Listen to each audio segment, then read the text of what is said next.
बिस्मिल्लाहिर्रहमानिर्रहीम। हिंदुस्तान की जंग आज़ादी में जहां पूरे हिंदुस्तान के मुसलमानों ने अपने जानो माल की कुर्बानी दी, वही उलमाए देवबंद ने इस जंग आज़ादी में कलीदी किरदार अदा किया।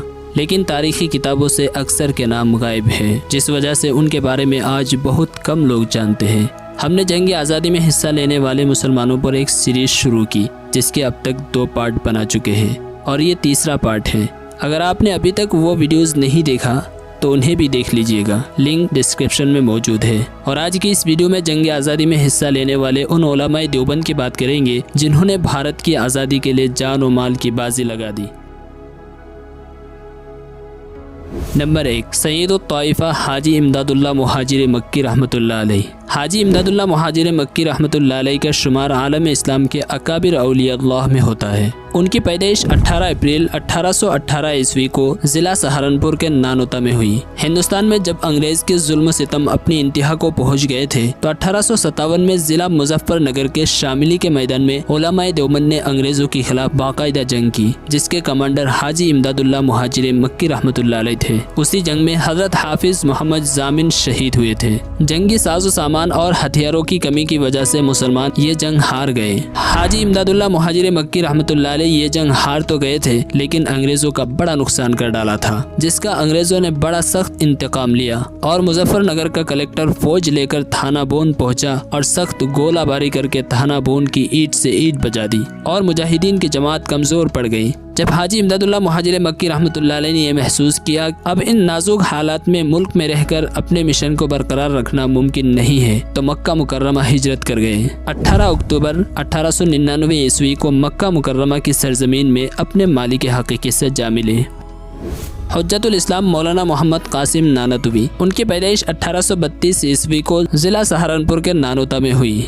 उन्होंने 1283 हिजरी में दारुल उलूम देवबंद कायम कराए, जिसका हिंदुस्तान की आज़ादी में बहुत बड़ा किरदार रहा है। साथ ही उन्होंने 1857 की जंग आज़ादी में नुमाया किरदार अदा किया। उन्होंने शामिली की जंग में मुजाहिदीन की क़ियादत की। इस जंग में नाकामी के बाद अंग्रेज़ों ने उनकी गिरफ्तारी का वारंट जारी किया और साथ ही इनाम का भी ऐलान किया, मगर अंग्रेज़ों ने तमाम तर कोशिशों के बावजूद उनको गिरफ्तार न कर सके, जबकि वो 3 दिन ही छुपे रहे। 3 दिन पूरे होते ही एकदम बाहर निकल आए और आज़ादाना तरीके से चलने फिरने लगे। लोगों ने फिर छुपने के लिए कहा तो फरमाया 3 दिन से ज्यादा छुपे रहना नबी करीम सल्लल्लाहु अलैहि वसल्लम से साबित नहीं है, क्योंकि जनाब नबी करीम सल्लल्लाहु अलैहि वसल्लम गार सूर में सिर्फ 3 दिन तक रो पोष रहे। 15 अप्रैल 1880 ईस्वी को देवबंद में उनकी वफात हुई।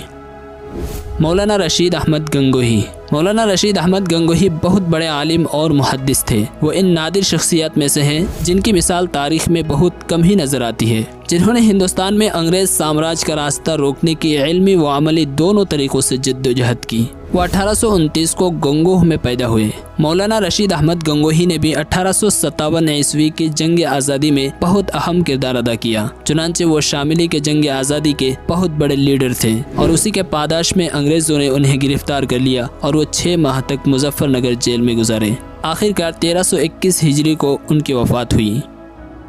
शेखुल हिंद मौलाना महमूद हसन देवबंदी। मौलाना महमूद हसन देवबंदी एक बहुत बड़े मुहद्दिस और तहरीक आज़ादी के इमाम थे। अंग्रेज़ों ने कहा था कि महमूदुल हसन हमारी हुकूमत के लिए खतरा है, क्योंकि उन्होंने अपनी आखिरी सांस तक आज़ादी की जंग जारी रखी। आपकी पैदाइश 1851 ईस्वी को बरेली में हुई। हिंदुस्तान की आज़ादी की तहरीक में आपकी खिदमत और कारनामे बेमिसाल है। उन्होंने आज़ादी की लड़ाई उस वक्त शुरू कर दी थी जबकि इंडियन नेशनल कांग्रेस का वजूद ही नहीं हुआ था। उन्होंने 1878 में अंजुमन समारतुत तरबिया कायम करके जद्दोजहद का आगाज किया। 1913 में नज़ारतुल मारिफुल कुरानिया, फिर 1916 में तहरीक रेशमी रुमाल के नाम से आपकी इनकलाबी सरगर्मियाँ जाहिर हुई।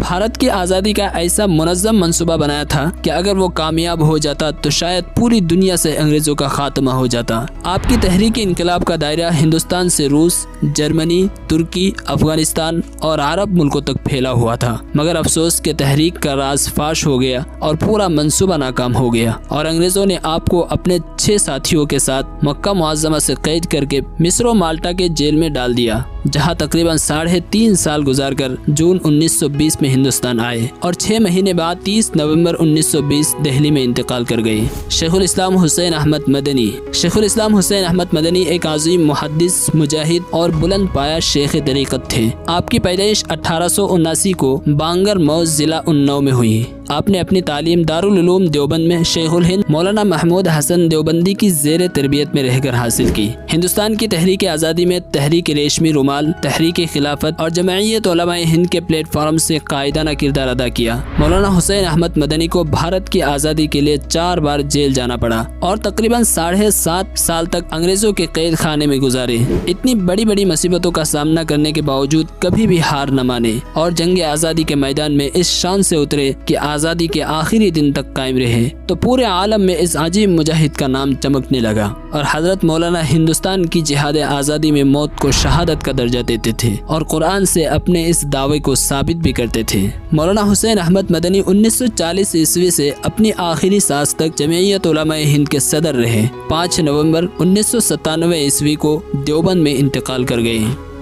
तो दोस्तों, ये थे जंग आज़ादी के 5 मुसलमान मुजाहिदीन। वीडियो के बारे में अपनी राय कमेंट में ज़रूर लिखें और हमारे चैनल को सब्सक्राइब करके पास में मौजूद बेल का आइकन ज़रूर प्रेस कर दें ताकि आने वाले तमाम वीडियोस की नोटिफिकेशन आपको मिलती रहे। साथ ही इस वीडियो को लाइक करके अपने दोस्तों के साथ शेयर ज़रूर करें। शुक्रिया।